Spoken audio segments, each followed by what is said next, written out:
of the day. Because so often a black mother can't send her child outside without a fear that that child may never come home. And that's real for a black mother. So start talking to her about sending her child to Maui, Indonesia, Hong Kong. Are you crazy? See, I can't put my hands on my child. And so it becomes an issue when you're trying to talk to a mother about believing in the future, because being global is not something you get ready for. If I tell young people all the time, if you're trying to get ready to go global, you're behind the times. We're already global. You can become global turning on Facebook. Like Dewana said, that's why we need internet. Because a child without internet cannot be global at this point. So then getting them ready for a mindset that goes beyond the boundaries of their 16 blocks is almost virtually impossible. But because my dream was so big that I refused to allow it to stop me, refused to stop at any cost to be able to see the world. One day I got the gumption to just ask God to fulfill my dream. I literally sat on my couch living in Charlotte, North Carolina, and I said these words. Out of exhaustion, I want to see the world. Then I went to sleep because I was tired. See, I was tired of getting up and going to a corporate job, even though I loved what I did. I got up on Sunday night and I got on a plane and I went to a city and I checked into a hotel and I worked all week only to come home on Friday and then do it again on Sunday, and it just became tiring because I was traveling, but I wasn't living because I was traveling doing something for someone else. And I couldn't do me because I was tired.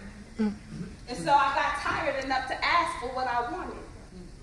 And I sat literally on my couch, and then I asked and went to sleep. The next day, because I believe God answers prayers, but you have to be willing to listen.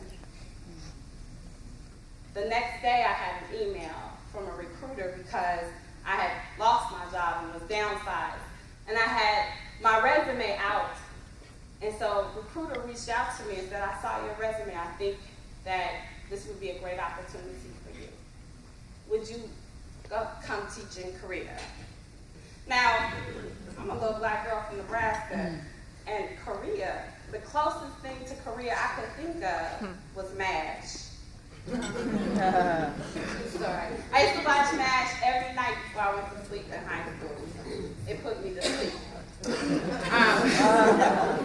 But I could only think of the 747 and all of the infantry that were in Korea helping and making me laugh sometimes. But I didn't think about it being a reality, especially for a little black girl from Omaha, Nebraska. What? Who does this? But I was intrigued. So I paid attention. I went through the website. I looked at the information. And then I did something that I normally don't do.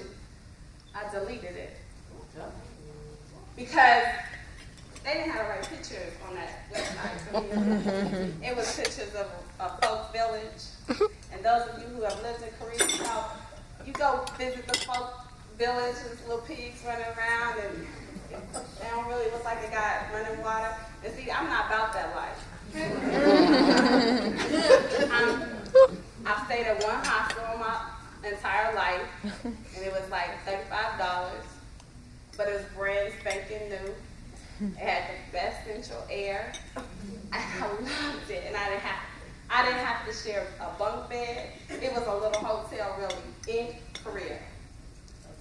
So hostel life doesn't sound fun to me. Backpacking doesn't sound fun to me. Now, 5-star hotel sounds fun. I like the best of the best. But sometimes, the best doesn't come wrapped in the package that we tend to think that it will. And so, I deleted it, but let me tell you how good God is. That when you really are supposed to do what you're supposed to do, He'll come knocking again, hoping that you'll listen. So 2 days later, literally 2 days later, I got a phone call from a girlfriend who was living here in Nashville, and she was tired. So she had started looking at jobs, and a recruiter called her and talked to her about Japan. And so she called me and she said, Chop, I need you to sit down. I have something to ask you. I'm thinking about doing this thing going to Japan, but you're the only person crazy enough to do it with me. So I didn't know if that was a good thing or a bad thing. So I'm the crazy one. So I listened, and I was tired. So I told her to send me the information, and if it interests me, I would look into it. Now, I wasn't interested in going to Japan. Japan didn't even inspire me. I never thought about living in Japan. I knew that Tokyo was there. It looked like an amazing city, but it was not something that resonated in my spirit to do. But I applied anyways. And literally the lady called me the following day, did an interview, and said, "You're accepted."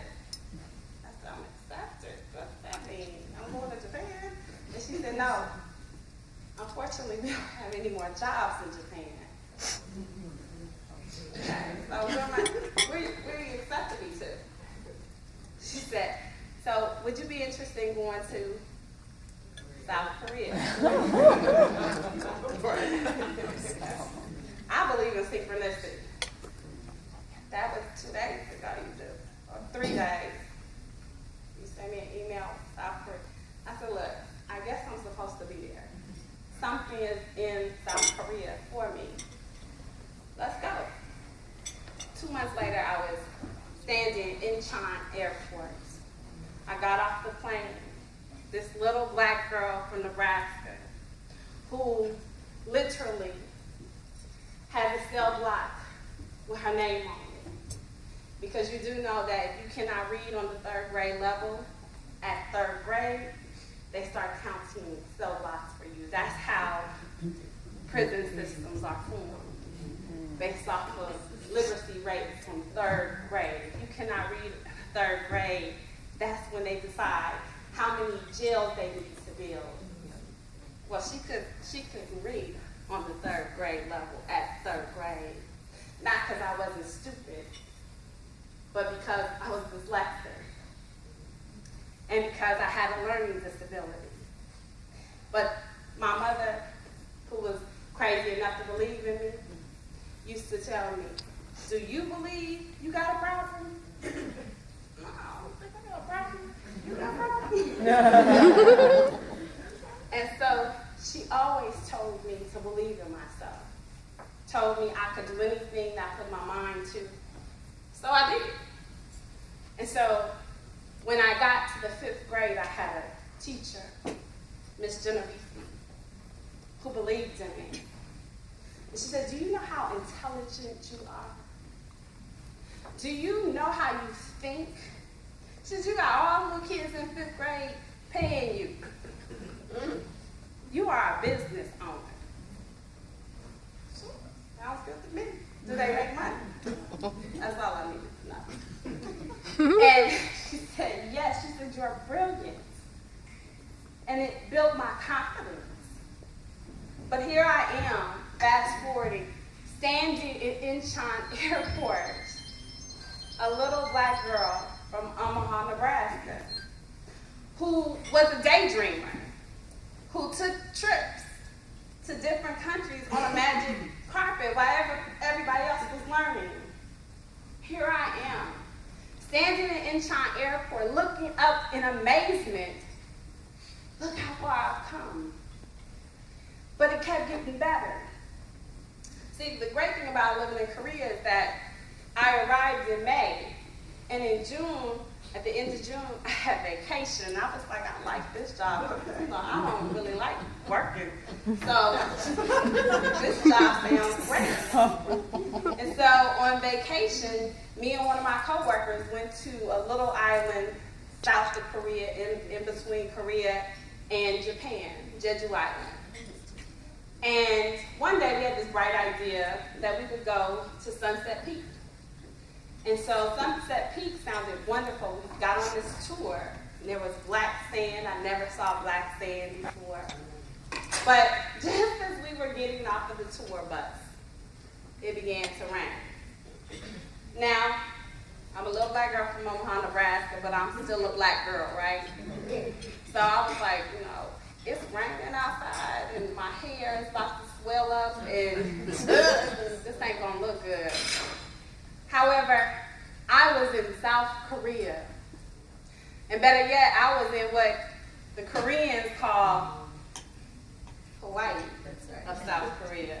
Now, I'm just going to go ahead and tell you I've been to Hawaii, and it's not the Hawaii, not Hawaii I know. But for them, it's their Hawaii. That's their paradise. And I can't argue with them about their paradise. But I'm standing at the bottom of this peak, and it's raining. And I was on the bus with a young lady who happened to be right down the road in Gatlin, Tennessee. And we were talking, and she was a little bit bigger, so she was a little overweight. And her brother happened to be on vacation, and he came to visit her. And so we're getting off the bus, and I'm standing at the bottom of the peak, and I noticed that she's hesitant. And me being the nurturing person I am, I walked over to her and I said, would you like me to walk with you? She's like, you don't have to. No, I got you. And so we walked and talked, and her brother went on. Well, we got halfway up the peak, and she would need to rest. And I would rest with her. And she was like, you can go on. I said, no, I got you. I said, I got you. I said, I'm going to be there. So we walked a little further. We got 3/4 the way up the peak. And she got tired. And I said, I got you. She said, go ahead. Well, by this time, her brother is coming down. So she did something I would never do. Her brother said, oh, it's great, but it's kind of cloudy. You really can't see anything, but you should keep going. She said, no, I'm going to turn around. I was like, 3/4 the way up the peak. 1/4 more, you are going to reach the pinnacle. She said, no, I don't have it in me. So you're going to go 3/4 way back and not 1/4 the way up. Didn't really resonate with me. But in life, sometimes you have to drop dead weight. Sometimes there are people holding you back. Sometimes there are people who don't believe in you. Sometimes people don't believe in themselves. But for you to get to your pinnacle, you have to keep moving at no cost. So I had to let her go because it was time for me to reach my pinnacle. And so I kept going, and at some point the rain just started pouring down, and I was doing this. And I was like, hey, who thought of this? But I was almost there. And so my last 25 steps, I remember saying, Lord, I'm going to take each step with everybody that I've been carrying. My mama can't ever be here. My daddy probably won't ever be here. My brothers won't ever come, my sisters. And so every step I would take, I would say, this is for my grandma. Come on, y'all come with me. And I'll take another step and I say, this is for my uncle who won't ever come. And by the time I got to the peak, this was how my God is for me. He parted those clouds. And the sun shined just enough so the rain would subside. And I could see a little bit beyond the horizon. And I started to cry. I was crying for many reasons. Because this little black girl from Omaha, Nebraska, she carried all the people who never will ever see the top of that pinnacle, top of Sunset Peak, who will never go to Korea, who will never even leave their 16 blocks. I was carrying each and every last one of them. But I was also crying because I got there. I was crying because I had to leave some people behind, just like the lady I had just left. I was crying because God loved me so much, he parted the clouds so that the rain would stop, so I could take my camera out and get a panoramic view. I was crying because I didn't stop. I was crying because I no longer had to sit in a class and be labeled. I was crying because I had left my home and felt like I was going to live my dream, and I did. I was crying because I believed in myself. I was crying for so many reasons, but more importantly, I was crying because I had the gumption to believe I could, and I did. And so I took it all in.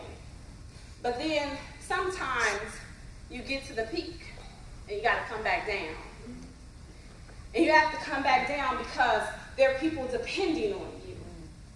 And so right now, I'm at my height for this moment. And I'm grateful that you had the gumption to believe. That you may not have understood what Expat Women of Color was or did, but you had the gumption to believe. You may not have even understood what the conference was all about. And ladies, lipstick and luggage may have sounded cute to you.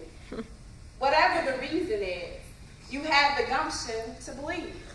And I appreciate that.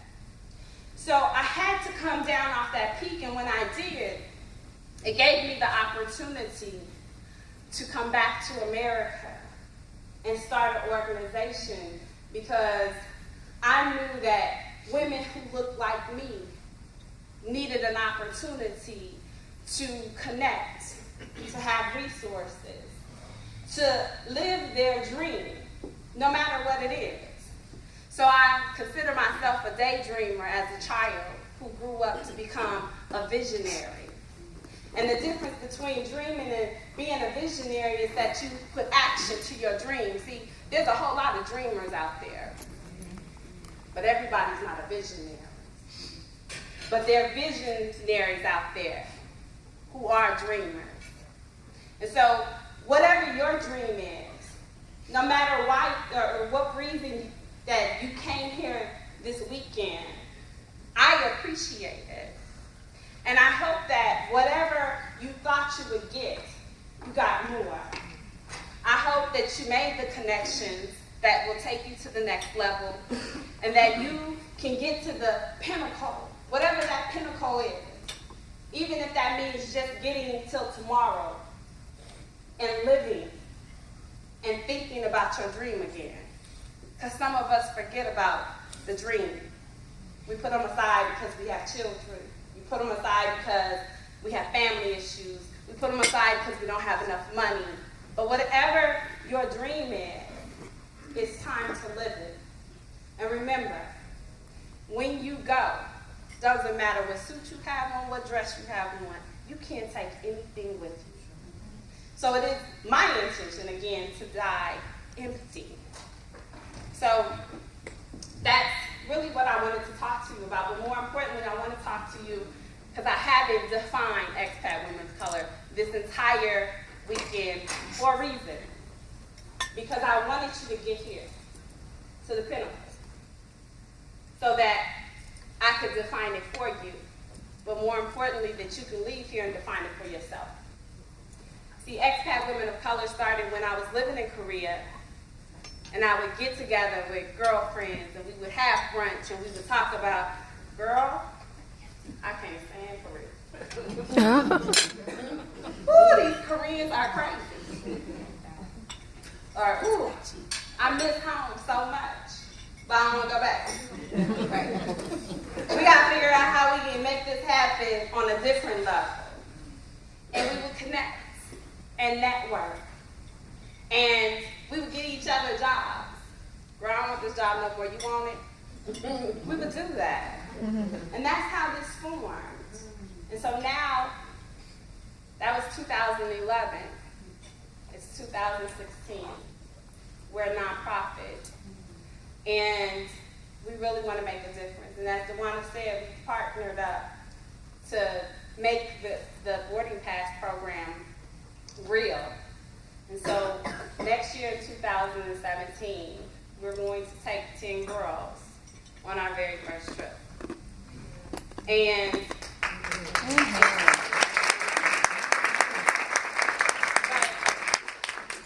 I had to come off my high so that I could reach down low and bring somebody else up, because it's not about me. I can die empty, but if I don't die doing something for somebody else, I really did die empty with nothing to give. But at the same time, I didn't receive anything because I didn't reach back to the very young people who needed me just like I needed someone else.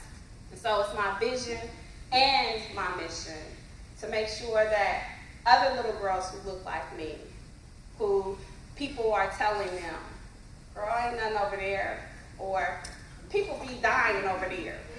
No. Why you want to go over there? Because you know they be dying over there, and you see them people be shooting missiles and stuff. You know, I hear little girls say that, and I'm thinking, where'd you get that from? The news. Right. The news.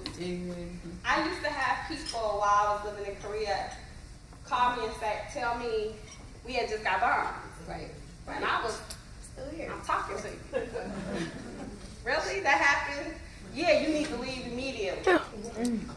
Why? That didn't even happen. That's propaganda. Quit listening to the television because that's not even real. So that's what we're doing. And you have an opportunity to help us. We want to build partnerships with you. I know that, like Child McCoy, how many? I got some.